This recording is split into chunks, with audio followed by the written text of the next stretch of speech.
Imagine standing barefoot on black volcanic sand, where the North Pole should be, the midnight sun hanging low and red over a dark, steaming ocean that stretches to every horizon, no ice cracking, no wind that bites, just warm waves lapping at your ankles and the distant bellow of something enormous moving through cypress swamps that grow where polar bears will one day starve.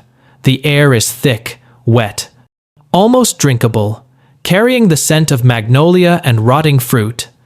And when you look up, you see palms, actual palm trees silhouetted against auroras that shimmer green even in summer because the atmosphere itself is drunk on heat. This is not a dream.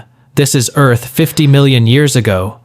The last time our planet wore no white crown, the last time it was completely, gloriously iceless. And if the sight takes your breath away, hold it because what happened next changed everything forever. Let's step back just far enough to feel the asteroid's echo still ringing through the biosphere.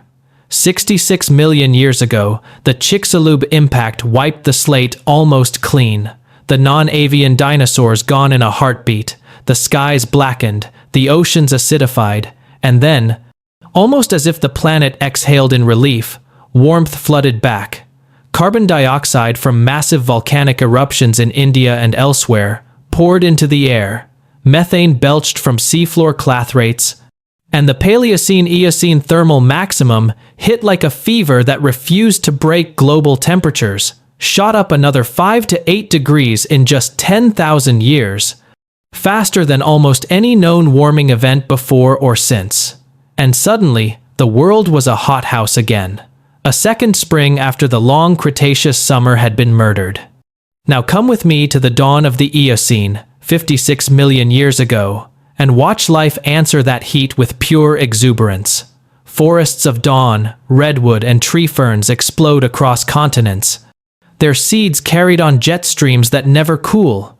And in the undergrowth, the Zia, first primates, tiny, bright-eyed creatures, no bigger than lemurs, leap between branches heavy with fruit that never knows frost. In what will one day be Paris, hippo-like Coryphodon wade through warm rivers while Gastornis, 2-meter-tall carnivorous birds, stalk the banks looking for anything slow. Cross the newborn Atlantic already widening, and in Wyoming's Green River lagoons, layers of perfect fossils are being laid down every season.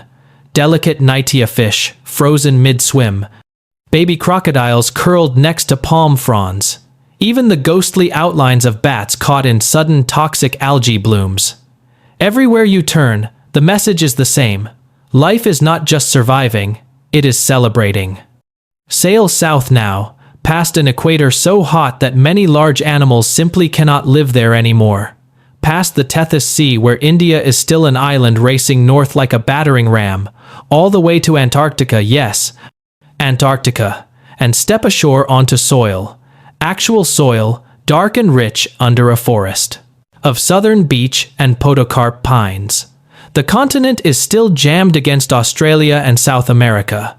Warm currents still wash its shores, and on those shores you find fossils of turtle and penguin relatives, swimming in waters 20 degrees warm, while on land, marsupials the size of rhinos crash through underbrush, and tiny hoofed animals that belong to extinct South American orders graze in clearings where frost has never fallen.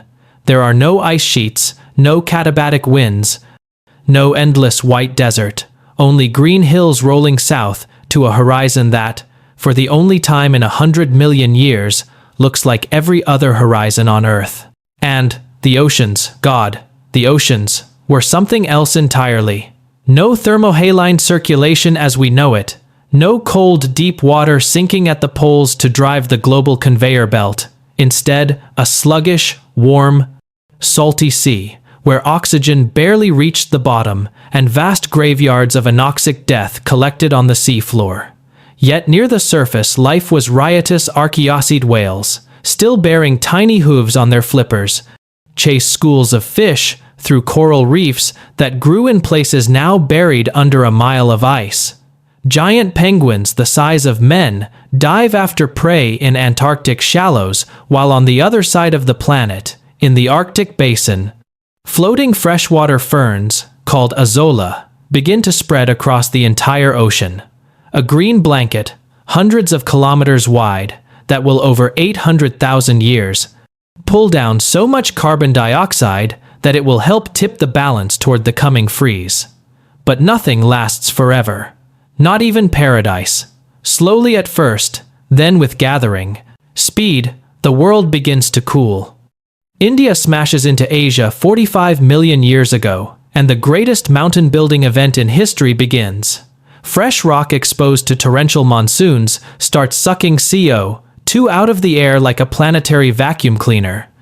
At the same time, South America finally tears away from Antarctica. The Drake Passage opens, and the Antarctic Circumpolar Current is born, a cold ring of water that isolates the southern continent the way a moat isolates a castle.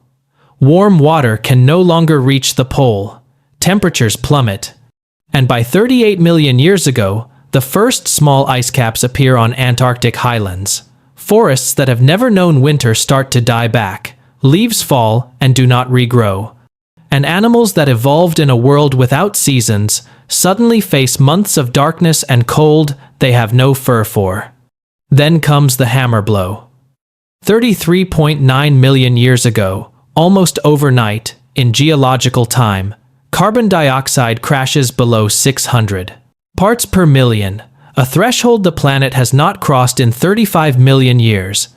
A mere few 100,000 years later, the entire Antarctic continent ices over in one of the fastest and most dramatic climate shifts Earth has ever known. Sea levels drop 60 meters in a blink, stranding coastlines far out to sea, exposing land bridges between continents, and triggering the Grande Coupure, the Great Cut in Europe and Asia, where up to 60% of mammal genera vanish. In North America, the lush forests shrink to wooded corridors, and the first true running mammals with high-crowned teeth appear, ready for the grasslands that will follow. The age of subtropical giants is over. The age of speed and seasons has begun. Watch the last warm-blooded holdouts retreat. The final forests on Antarctica cling to the western peninsula until about 34 million years ago. Then they too are entombed beneath ice that has not melted since. In the north, the last alligators vanish from Ellesmere Island as temperatures drop below freezing for months at a time. The great warm water oceans cool and oxygenate. Deep currents start flowing again.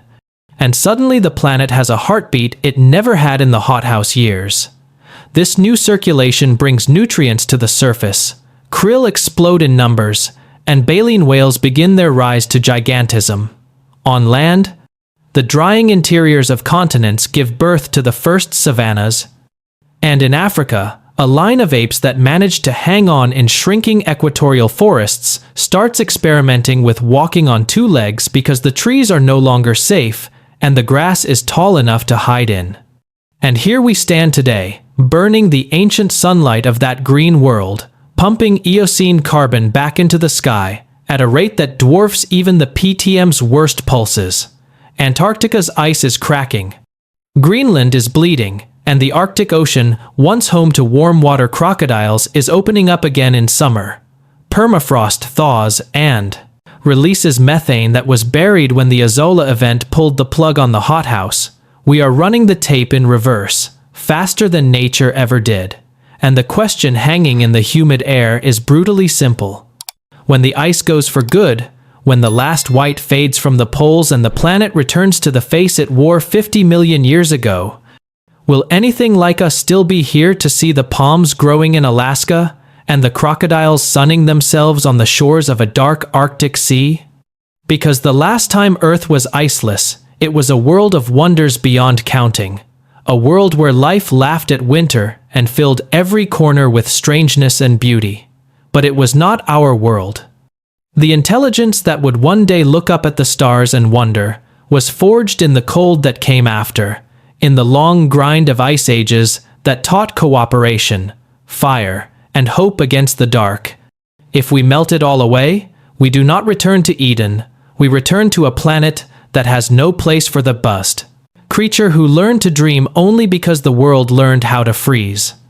So listen to the ice as it groans and calves into warming seas. It is telling the story of the last time the world was green from pole to pole.